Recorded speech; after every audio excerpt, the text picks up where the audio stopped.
Venezia si conferma la città più bersaniana del Veneto. Tra Laguna e Terraferma, il segretario del Partito Democratico ha raccolto il 70,1% dei consensi, circa il 10% in più rispetto alla media registrata nella regione.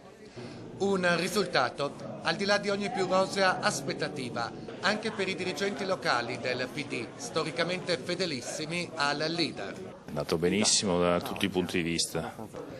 3 aggettivi per questa vittoria.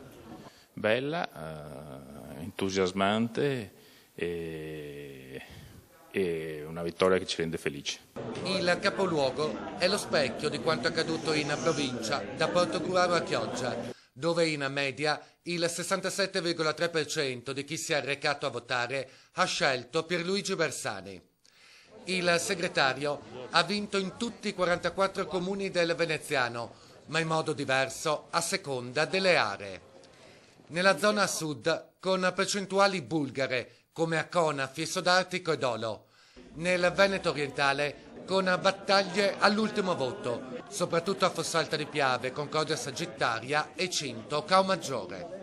Dobbiamo costruire tutto quello che serve per portare la gente a partecipare alla politica, per ricostruire una moralità anche della politica, per continuare a parlare dei problemi della gente e risolverli, perché anche i dati che c'erano oggi sui quotidiani dicono che una persona su 4 è a rischio povertà e credo che questo sia il tema vero e la sfida per cambiare questo Paese.